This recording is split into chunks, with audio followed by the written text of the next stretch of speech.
untuk memecahkan hebel.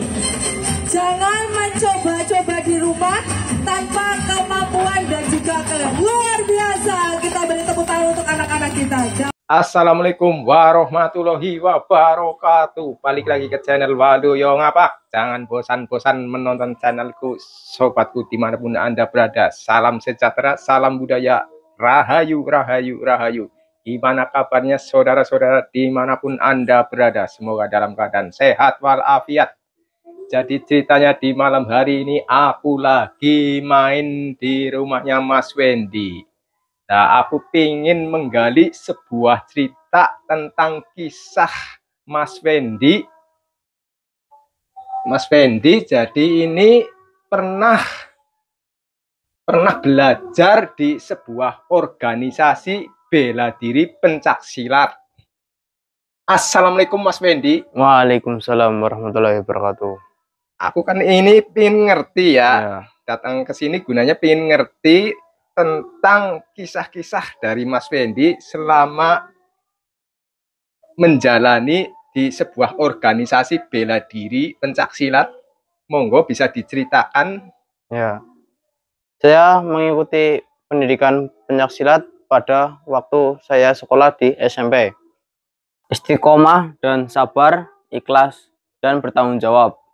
Nah, tujuan saya mengikuti organisasi pencaksilat yaitu ingin mempunyai ilmu bela diri yang bisa melindungi diri sendiri dari bahaya yang dapat mengancam kita. Pengalamannya apa saja selama mengikuti organisasi bela diri? Pengalaman saya ikut pendidikan organisasi pencaksilat Pakar Nusa, yaitu badan saya lebih baik dan menjadi sehat, kuat, dan mempunyai ilmu agama yang bermanfaat. Ya itu satu ya lah. Terus aku pengen tahu kisah-kisah misterinya ada apa enggak? Ada, Mas. Misterinya apa? Waktu itu saya mengikuti tes kenaikan sabuk. Nah, waktu itu saya disuruh masuk ke dalam hutan yang dimana ada sumur tua. Nah, di sumur tua itu ada roh-roh yang menjaga sumur itu. Itu rohnya sengaja diundang atau muncul dengan sendirinya? Itu penunggu di situ, Mas. Penunggunya. Iya. Nah, itu kan biasanya di tempat-tempat itu dari sebuah organisasi perguruan bela diri pencaksilat itu membawa orang spiritual apa enggak? Enggak, Mas. Enggak. Nah, itu nampak. Penunggunya nampak enggak di sebuah sumur tua tersebut? Enggak. Ceritanya itu waktu itu kan saya disuruh ikut kenaikan sabuk. Nah, waktu itu saya pernah diceritakan bahwa di sumur itu adalah sumur Belanda. Ya, zaman Belanda. Nah, sumur Belanda itu dari musim hujan maupun kering itu tidak pernah kering. Tidak pernah surut. Oh, tidak pernah surut, kering ya. Nah, kata-kata orang sekitar, sumur itu di sebelah utaranya ada penunggunya yaitu Kunti dan Gendruwo. Gendruwo? Iya. Oh, itu asli real ya? Asli. Oh, iya. Nah, itu selain Kunti dan Gendruwo, apakah ada sesosok makhluk yang nunggu di situ? Di sumurnya? Ya. Setahu saya di area situ cuma dua, yaitu Kunti dan Gendruwo. Nah, tapi di sebelum jalan masuk ke sumur ada juga. Nah, itu rombongan Mas Wendy pada waktu itu hanya seorang laki-laki semua apa ada perempuannya? Enggak, semua laki-laki. Laki-laki semua. Nah, ya syukur. Biasanya itu kalau yang namanya jenis Gendruwo itu biasanya sukanya pada perempuan. Iya, Mas. Itu sesosok makhluk gaib, makhluk halus yang sukanya pada perempuan, memang begitu. Ya. Jadi kalau Gendurwo itu sudah menyukai perempuan, di salah satu rombongan Mas Iya. Wendy, oh si A ini disukai sama Gendurwo, dia bisa ngikut sampai rumah. Ngikut sampai rumah. Walaupun dia sudah bersuami, Iya. Gendurwo itu bisa menyamar jadi suaminya. Itu kisah asli nyata. Oh, Itu iya, Mas. sudah ada yang terjadi di daerah Kalibagor, Kalincit. Oh iya. Jadi itu apa? Pernah ibu-ibu di kampung tersebut disukai sama Gendurwo. Nah, itu sekeliling rumahnya itu banyak pohon-pohon randu. Iya. Pohon randu. Nah, itu nyamar jadi suaminya sampai melahirkan seorang bayi Gendurwo. Iya. Nah, ya syukur alhamdulillah itu tadi rombongan Mas Wendy nggak Iya. ada seorang perempuannya. Soalnya Iya. itu terlalu berisiko kalau ada seorang perempuannya itu, kalau ada sosok Gendurwo beneran itu Iya. loh. Ya, Mas. Terus monggo dilanjut. Nah, waktu itu kan sebelum berangkat ke Sumur Tua itu saya sudah pernah diceritakan bahwa ada jembatan yang saya lewati, di bawahnya itu ada penunggu kakek-kakek. Ya, kakek-kakek. Ya, Di jembatan sebelum masuk sumur apa? sebelum masuk sumurnya. Sebelum masuk sumurnya. Oh, jadi ada 3 itu ya. Ya. Itu dari pengalaman Mas Wendy datang ke tempat tersebut. Ya. Ada yang nampak nggak di antara kuntilanak, Gendurwo, seorang kakek-kakek?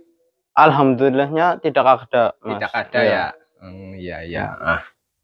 Itu di daerah mana? Kalibagor. Kalibagor, sumur tuanya itu. Di Bukit Perumahan Indah. Itu kan sebelah baratnya ada kayak hutan-hutan yang dalam Angker. lah, ya angker. Yang angker. Ya. Jadi itu apakah Wendy tahu sumur tua itu ada sejak tahun berapa gitu? Setahu saya itu sumur sudah ada pada zaman Belanda dulu. Sejak zaman Belanda. Ya. Dari kisah-kisah Iya. orang-orang sekitar Iya. ya. Oh, iya. Sejak zaman Belanda. Terus sesudah dari sumur tua tersebut, ujian apa lagi yang diterapkan sama ketua organisasi bela diri tersebut? Waktu itu kan ada kumpulan Kumpulan apa? Kumpulan persepakatan untuk ada acara kenaikan sabuk. Oh, kenaikan sabuk. Iya. Itu ujian lagi? Bukan, itu pengalaman saya. Oh, pengalaman saya. Ya. Boleh diceritakan itu sabuk berjenis apa gitu? Oh, sabuk yang saya pakai sekarang adalah selendang. Oh, selendang. Nah, ya. Selendang ini menandakan bahwa sudah sah menjadi pelatih. Oh, sah menjadi pelatih ya. Ya. Berarti Mas Wendy sendiri itu ngelatih juga? Iya, sekarang udah. Oh, ngelatih di sebuah perguruan pencaksilat Ya. itu ya? Iya. Nah, apakah boleh tahu gerakan-gerakan, salah satu gerakan bela diri? Monggo Mas Wendy. Tapi aku jangan diserang. Tidak, Mas. Aku enggak itu. Ya. Enggak ada pengalaman pencaksilat. Ya.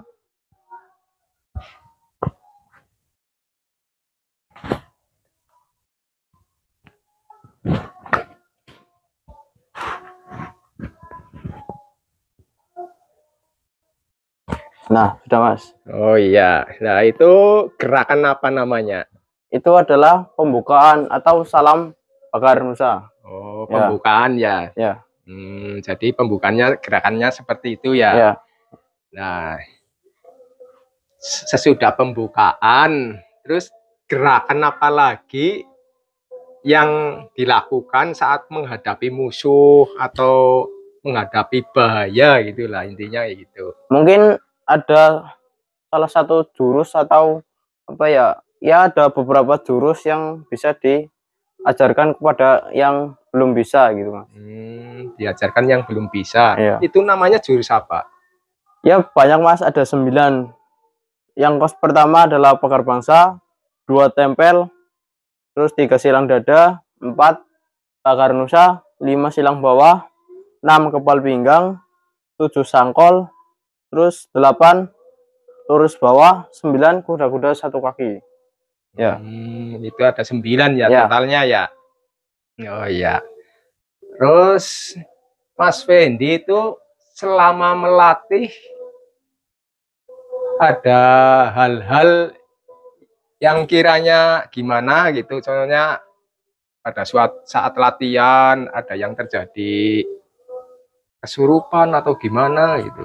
Waktu itu kan ada pernah latihan di lapangan. Nah, waktu itu di tempat lapangan itu sebelahnya itu adalah kuburan. Kuburan. Iya.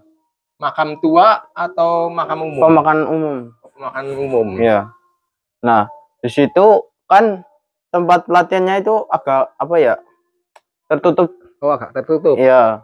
Nah, waktu itu kan ada beberapa anak ya, 15. Nah, 15.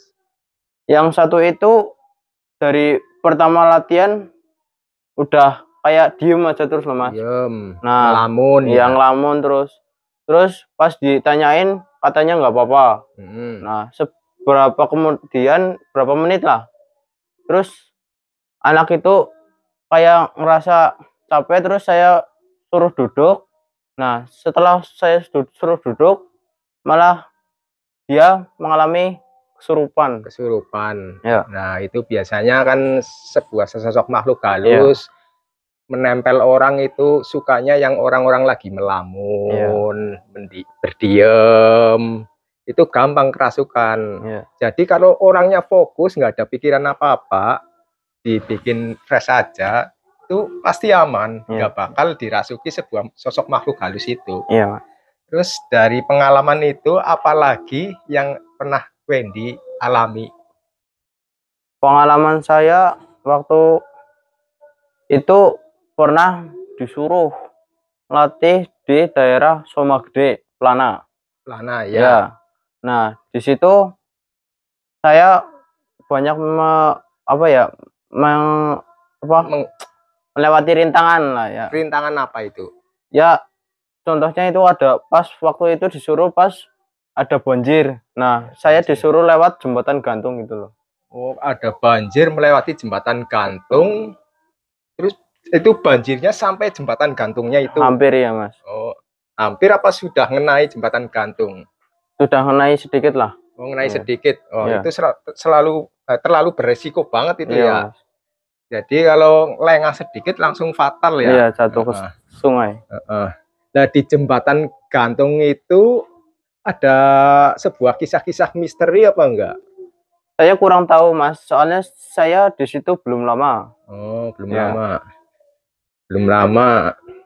Terus selain itu apa lagi? Apa ya? Waktu itu kan saya disuruh ke Lumbir. Sana Wangon ya. Wangon. Ya. Apa yang dialami di sana? Di sana kan saya disuruh ngajar anak-anak yang belum bisa menghafal jurus.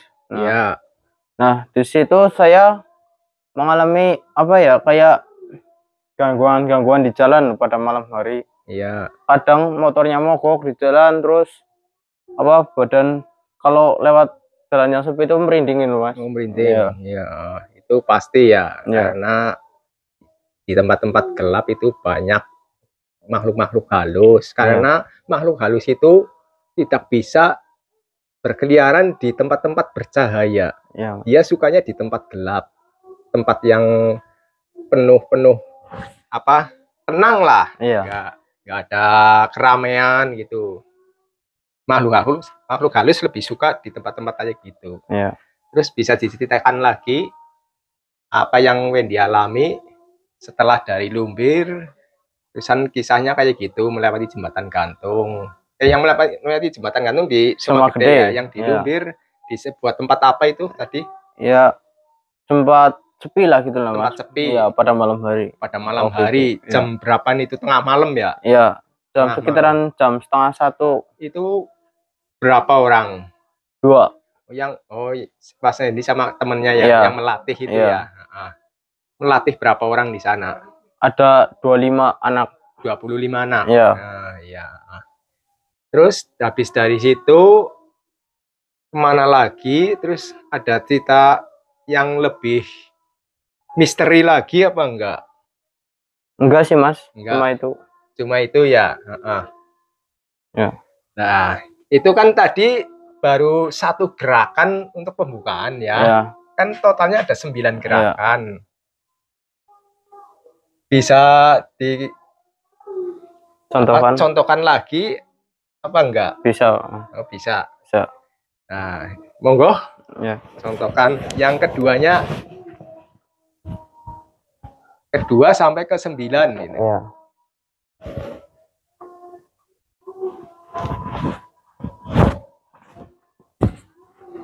Itu kedua. Iya. Ketiga.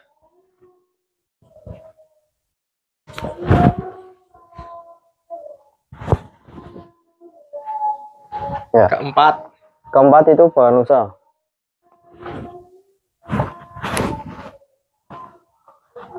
Kelima.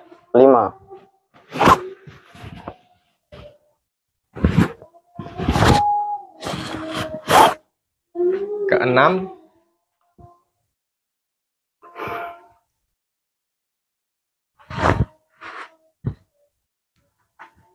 Ya. Ketujuh.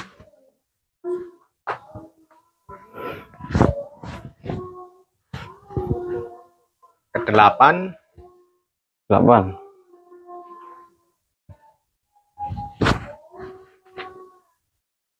Kesembilan.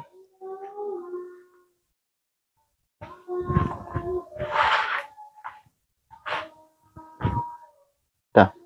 Nah, terima kasih Mas Wendy sudah menggerakkan total gerakan-gerakan yang ada di sebuah organisasi bela diri pencak silat.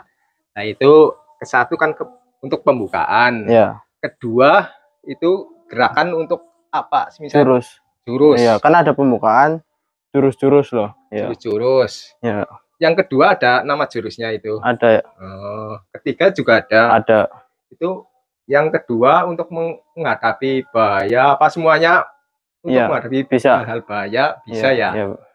Oh, itu Mas Wendy itu selama menduduki sebuah organisasi pencak silat itu sudah berapa tahun?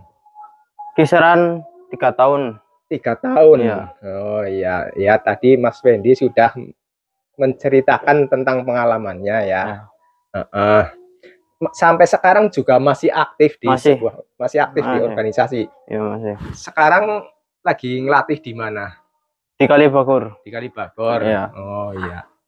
Itu atasannya Mas Wendy, gurunya juga ada. Ada ya. Ya. Udah ada yang diceritakan lagi apa enggak? Tidak lah Mas. Ya. Ya, terima kasih ya sedulur. Itu kisah-kisah dari Mas Wendy.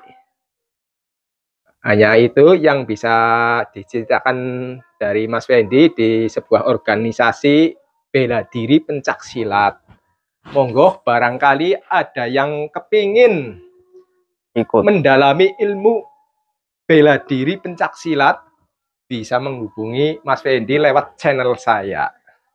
Ya, ini kecamatannya alamatnya di Desa Sokawera, Kecamatan Patikraja, Kabupatennya Banyumas. Monggo, karena ini Mas Wendy sudah terlatih, sudah bersertifikat. Ya. Jadi ini enggak ngelatih seenaknya, ini benar-benar sudah mendalami ilmu bela diri. Ya. Nah, selain mendalami ilmu bela diri, kalau sudah kan Mas Wendy sudah jadi pelatih. Nah, ya. Apakah itu hanya sebuah anggota badan aja, kosongan, atau ntar kalau sudah mendalami itu diisi apa, kodam-kodam apa gitu loh? Kalau di organisasi Parganusa Pencak Silat Parganusa itu tidak ada kodam-kodam maupun apa sebangsa jin gitu lah ya Mas. Iya. Adanya itu adalah kayak ijazah yang diamali dengan bacaan-bacaan doa yang bisa melindungi diri. Oh, melindungi diri ya. Oh, berarti itu real ya, tanpa adanya pengisian apa gitu, kodam ataupun jenis-jenis yang lain itu enggak ya? Itu real ya. Tapi ada syaratnya, harus puasa, terus apa? Harus di kamar tanpa minum, tanpa makan, terus dengan lampu lampu tangan lah ya. Iya. Jadi itu puasa pati geni. Iya, puasa pati geni. Jadi itu tanpa makan, tanpa minum, hanya sebuah makan separuh, makan pisang harus separuh, enggak boleh kenyang ya. Itu namanya puasa pati geni. Iya. Soalnya itu harus terkurung di dalam kamar. Puasa pati geni 3 hari ya. Selama 3 hari enggak boleh keluar. Iya, Mas. Apa di dalam kamar terus nggak boleh keluar. Iya, Mas. Itu puasa pati geni. Tahu puasa apa? Pas aku ngomong belum tahu ya puasa pati geni itu namanya ya. Belum tahu. Itu namanya pati geni. Nah, itu fungsinya untuk apa puasa pati geni itu? Ada yang bisa buat amalan baju besi, terus apa ya, banyak Mas lah. Iya. Cuma itu aja persyaratannya. Iya. Terus puasa, terus harus apa ya, membaca doa-doa banyak mungkin gitu Mas. Oh iya. Nah itu aja. Sudah Mas. Nah, itu pengalaman dari Mas Wendy. Ya terima kasih. Mungkin cerita dari Mas Wendy hanya segitu ya Mas Wendy ya. Dari pengalaman Mas Wendy sendiri ini tentang mendalami pencaksilat bela diri di sebuah organisasi apa? Pagar Nusa. Pagarnya NU dan bangsa. Oh, artinya itu. Singkatan Pagar Nusa itu pagarnya NU dan bangsa, luar biasa. Monggo, barangkali pengen ada yang belajar. Ya itu kayak gitu aja Lur. Terima kasih Mas Wendy atas keterangannya. Jadi aku yang tadinya belum tahu jadi tahu tentang kisah-kisah di dunia persilatan bela diri. Ya kemungkinan aku ya agak tertarik itu. Bukan agak lagi tertarik, pengen belajar biar sedikit tahu lah. Jangan cuma cerita apa yang dicari itu misteri di tempat keramat gitu. Nah ini kan hanya untuk isi konten ya, mencari kuntilanak atau sebagainya, itu untuk konten aja. Tapi selama ngonten di tempat-tempat keramat ya alhamdulillah aman, nggak ada sosok-sosok yang muncul gitu loh. Ya terima kasih atas waktunya, barangkali mengganggu. Nggak mengganggu ya, tidak Mas. Terima kasih banyak atas waktunya, sudah menceritakan tentang kisah-kisah Mas Wendy sendiri di sebuah organisasi Pagar Nusa pencaksilat bela diri. Terima kasih. Ya oke Lur, cukup sekian dan terima kasih untuk video hari ini. Jangan lupa like, komen, dan subscribe-nya. Jangan lupa di-share Lur. Jangan bosan-bosan tonton channel saya. Ya, salam sejahtera, salam budaya, rahayu, rahayu, rahayu. Assalamualaikum warahmatullahi wabarakatuh.